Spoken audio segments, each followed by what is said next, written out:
이 프린터기는 SLA 프린터기고요.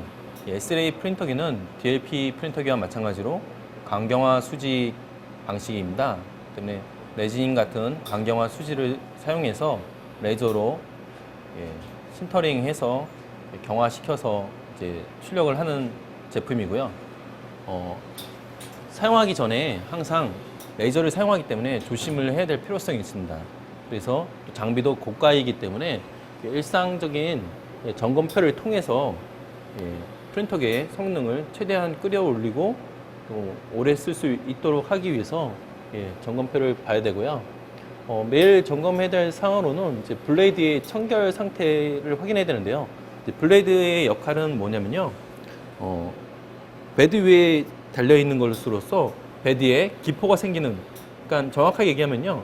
레이저로 이제 경화를 시키는 과정에서 이제 레진에서 이제 기포가 발생합니다.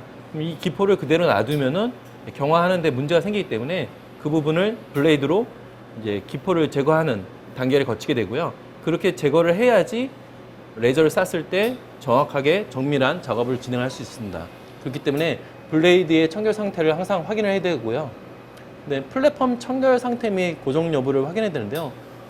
이 경화가 돼서 안착이 되는 플랫폼이 베드죠. 이 베드 플랫폼이 문제가 있으면은 깨끗하지 않으면 당연히 안착이 잘 안 되고, 안착이 되더라도 나중에 떨어지는 일이 발생하고, 그러면은 출력물이 정상적으로 나올 수가 없죠.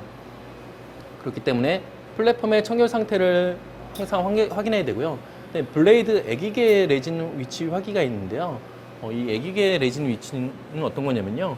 수조에 레진이 얼마만큼 차 있는지, 그리고 어떤 상태인지를 확인하는 센서라고 생각하시면 됩니다. 그 다음으로 점검해야 될 것은요. 주변 온도가 23도에서 26도인지를 확인해야 되는데요. 이 이유는 레이저를 사용하는 장비이기 때문에 그렇습니다. 레이저를 사용하는데 레이저를 사용하게 되면은 이 고온에 의해서 이제 문제가 생길 수가 있는데요.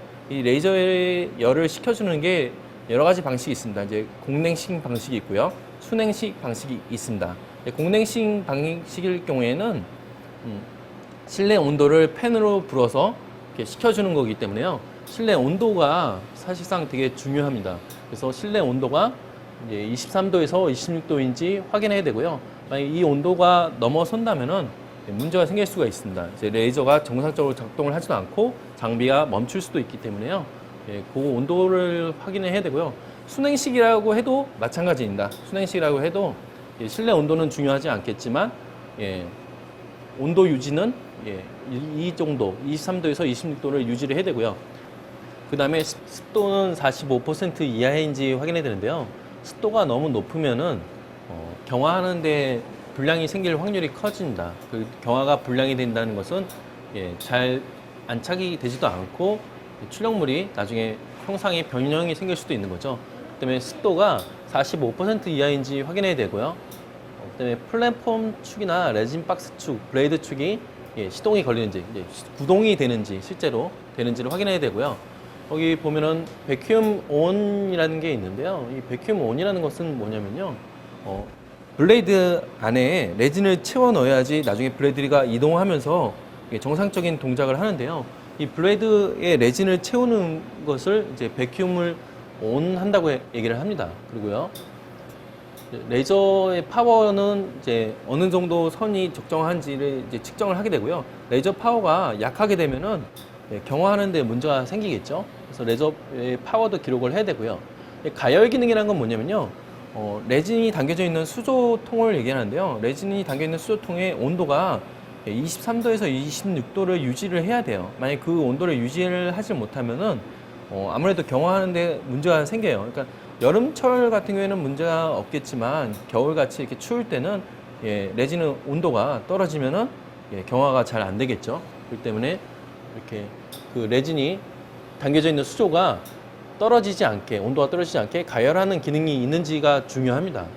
그리고요, 스팟 사이즈 정상인지를 확인해야 되는데요. 이건 레이저의 스팟이 제대로 되고 있는지를 테스트하는 거고요. 이렇게 매일 점검해야 될 사항과 매월 점검해야 될 사항, 정기적으로 점검해야 될 사항들이 있고요. 특히나 이렇게 매일 점검하는 것들은 출력물에 바로 영향을 미치기 때문에 꼭 해줘야 되고요. 이제 매월 점검이나 정기 점검 같은 경우는 제품의 수명과 관계된 거기 때문에 가급적이면은 확인하는 것이 좋습니다. 이거는요, 이제 SLA 장비의 이제 컨트롤 박스라고 생각하시면 되고요. 여기서 슬라이싱된 파일을 불러와서 장비가 적절하게 세팅이 되어 있는지 확인도 하고요. 그다음에 현재 상황을 실시간으로 볼 수가 있고요. 이렇게 로드 데이터에서 이렇게 필요한 파일들을 불러오면 되는데요. 이 장비의 특징이 보통 FDM이나 다른 장비 같은 경우에는 슬라이싱 할 경우에 서포트와 모델링 파일이 같이 붙어서 한 번에 불러오는데요.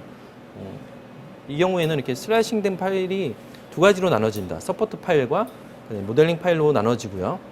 그래서 이렇게 불러오시면 되고요.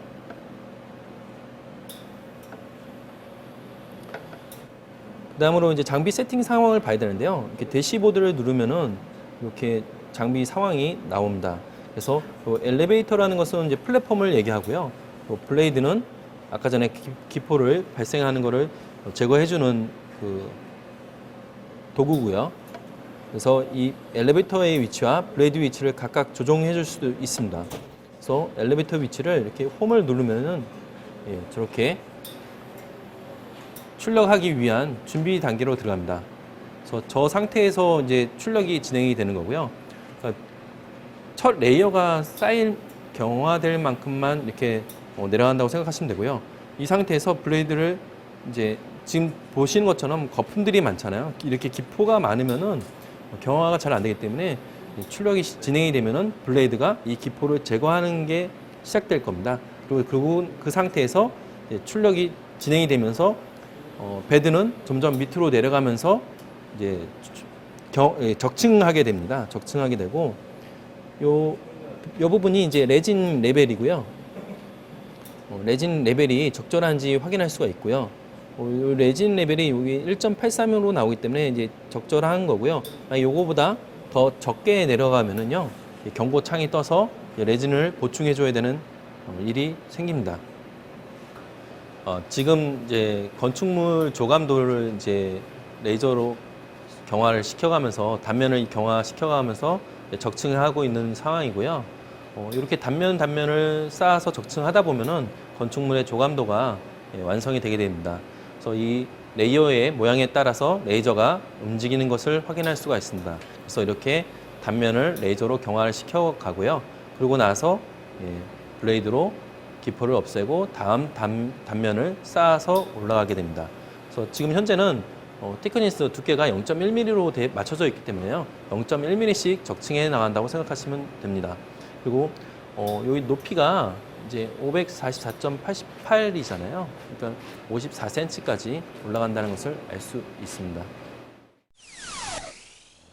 지금 SLA 출력물이 다 나왔고요. SLA 출력물에 이제 베드에서부터 분리하는 제거하는 작업을 하도록 하겠습니다. 이제 SLA 장비에서 출력물을 제거할 때는 이 바닥에 서포트 부분을 중심으로 해서 이렇게 헤라로 밀어서 띄어내는 작업이 필요합니다.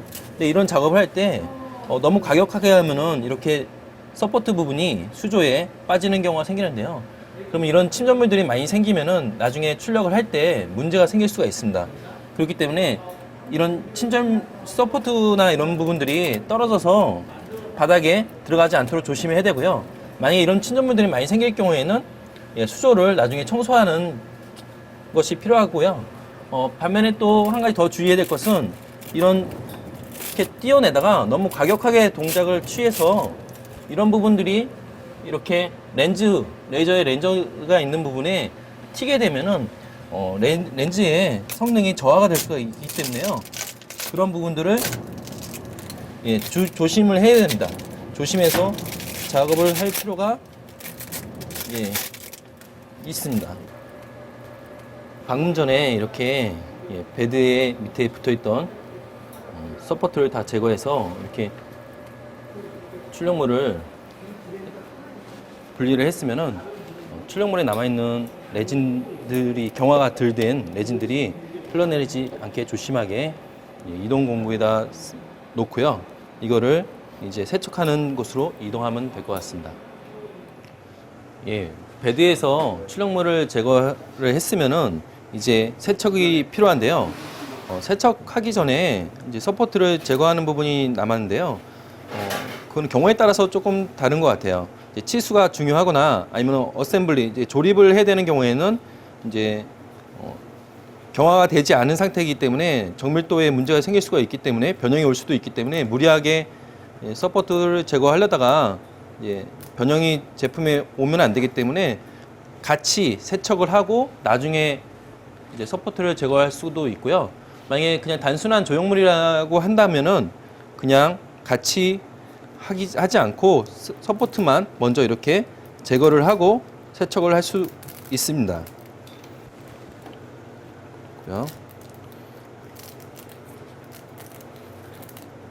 이렇게 서포트가 이제 다 제거가 됐으면은 수조가 이제 2개가 준비가 되어 있는데요. 이제 DLP하고 똑같은 것 같아요. 이제 첫 번째 수조는 그동안 사용했던 약간 탁한 이제 더러운 이제 침전물이 있는 이제 에탄올이 되고요. 두 번째는 이제 정말 깨끗한 이제 100% 깨끗한 이제 에탄올이고요. 그래서 저희는 이렇게 수조에다가 먼저 이걸 담그고 그 다음에 초음파로 좀 작업 공정을 단축시키기 위해서 초음파로 이제 세척을 한 번 더 하고 마지막에 여기에 이제 세척하는 것을 보여드리도록 하겠습니다. 예, 세척을 할 때 단순히 담가 놓기만 해도 세척은 되는데요. 문제는 너무 오래 담가 놓으면은 이제 제품에 아직 경화되지 않은 상태이기 때문에 변형이 올 수가 있어요. 그렇기 때문에 붓으로 이렇게 전부 다 세척이 될 수 있게 닦아주고요. 1차적으로 이렇게 닦은 다음에 3단계로 진행이 됩니다. 초음파에 담가서 한 10분 정도 돌릴 수 있고요. 이렇게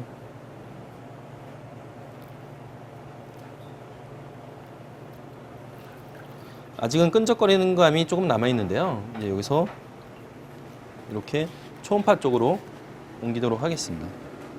예, 출력물이 이제 많거나 아니면 좀 세밀한 출력물 같은 경우에는 이렇게 세척기를 사용해서 하는 것이 조금 더 좋고요. 이거는 이제 초음파 세척기에서 이제 초음파로 청소를 이제 세척을 해주는 작업을 진행하게 됩니다.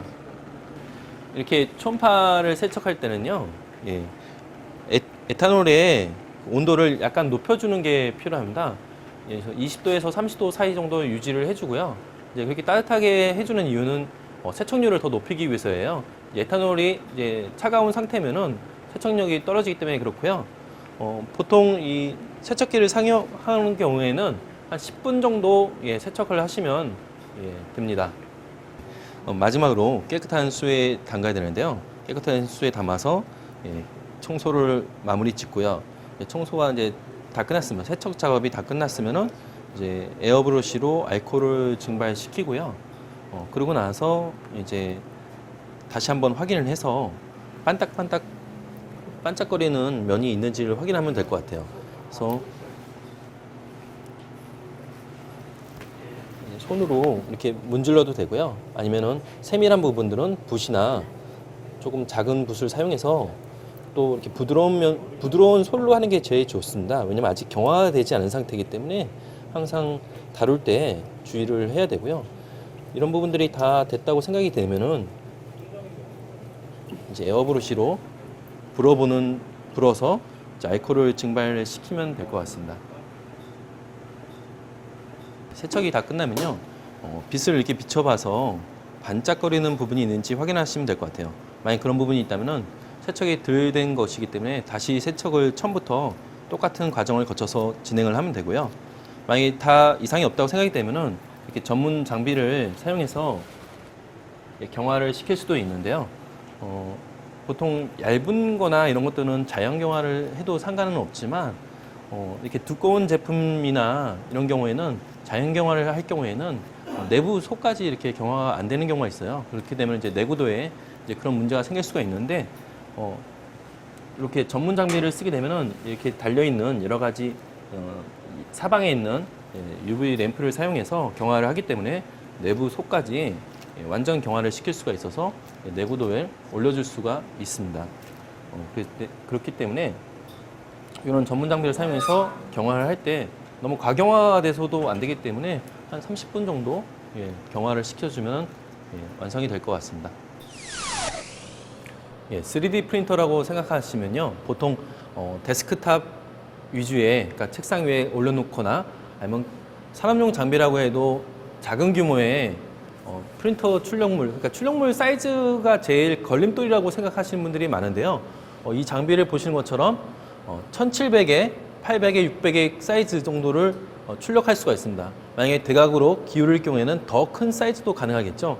그래서 이런 장비들은 자동차의 이제 범퍼라든지 이런 큰 부품들도 한 번에 이으지 않고 보통 작은 프린터기에서 여러 개로 출력을 해서 나눠서 이어서 붙이는 경우가 많은데요. 그런 후가공 작업 필요 없이 한 번에 출력이 가능하기 때문에, 그리고 통으로 출력이 가능하기 때문에 내구도도 아무래도 더 올라가겠죠. 그래서 그렇게 큰 출력물도 가능하다는 거. 그래서 이제 3D 프린터가 예전하고는 다르게 큰 출력 사이즈도 부담 없이 시도해 볼 수 있다는 것을 알 수 있고요. SLA 장비라고 하면 이제 기본적인 게 이런 수조와 레진이 담겨져 있는 이 프린터기 같은 경우에는 1톤 가량의 레진이 담길 수 있는 수조가 있고요. 그 다음에 사이즈가 크기 때문에 한 노즐에서 나오는 레이저로는 어렵기 때문에 레이저 출력하는 곳이 두 군데가 있습니다. 그리고 그 레이저가 나오는 것을 위치를 조절해 줄 수 있는 갈바노미터가 또 각각 있고요. 그래서 800씩 나눠서 출력이 이루어지게 됩니다.